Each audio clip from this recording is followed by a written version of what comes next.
Hi, my name's Jeff Goebel, and this is another Orange Shirt blog. A tip, an Orange Shirt support tip. One of many, perhaps. But today I'm going to talk about two things on Facebook that you might not have known about that are kind of fun, especially if you've just finished reading all your posts and there's nothing else to do and you don't know, you want to stay on Facebook for another hour. Two neat little things.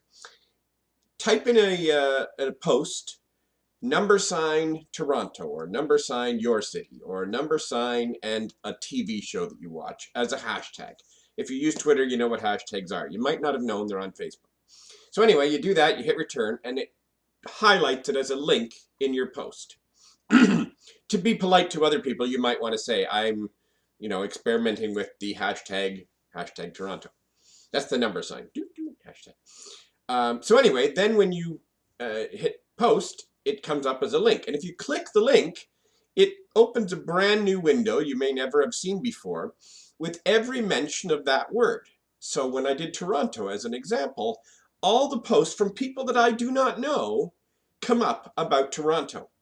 And all the publicly viewable posts anyway. And it's a lot of fun to see what people are talking about in the immediate now about that particular keyword. So if you're watching a TV show and you do hashtag Survivor, all the posts about Survivor appear on your feed, and you can meet new people and see new comments and reply.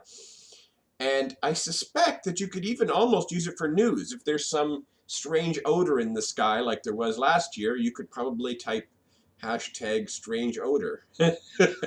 Well, maybe that's a little bit too specific, but a hashtag big fire or things like that. And anyone who's talking about it or mentioning it on Facebook, it would pop up. Today, hashtag snow probably would bring up a whole bunch of different things. So it's a little bit different than how Twitter uses it, but it's a whole new way of looking at new posts from people you don't know about topics you're interested in on Facebook, and potentially meeting new people.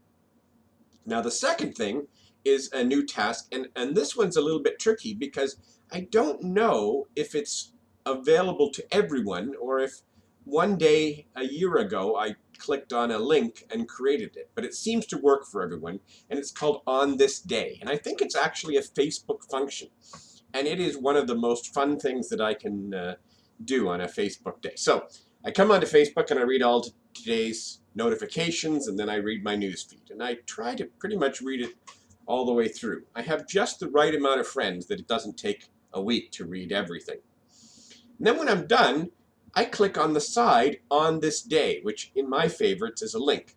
But if it's not a link for you, then you can actually type it into the top, and it is facebook.com/ the slash on the question mark, today in history. Apparently a couple of other people had difficulty in their browsers and they had to type newsfeed / day in this, what is it again? Today in history. But when I type that, it brings up today, 1 year ago, my newsfeed. And it lets me select the previous year. In my case, I can go all the way back to 2007, and it shows me today, in this case, Saturday the 25th of that year, my entire news feed. And it's a lot of fun to see what I was doing last year, especially on special days like Christmas or New Year's. Today's Robbie Burns Day, apparently, although that doesn't mean anything to me. The interesting kind of double tricky prank portion of this is that if you read a message from last year or 2 years ago or 3 years ago and you comment on it or even like it, it pops it into today's news feed with a tiny little disclaimer that says this post is from 2012. But most people don't see that. They just see the post and they may feel compelled to comment, not realizing it's a 2-year-old post. So for example, let's just say you go back and you look at 2010 and you see your friend's pregnancy post saying, hey, I'm announcing I'm pregnant. And you click like. It will come into today's news feed for that person. And some people will notice that it's 3 years old, but a lot of people won't. And they'll start posting, oh, wonderful, your second baby. Inconveniencing them greatly, but making me laugh hysterically. So that's a side tip. The prank factor of today in history. Even without that, it's a lot of fun. So My name's Jeff Goebel. This is an Orange Shirt blog found on frogstar.tv and my YouTube channel. Thanks for watching.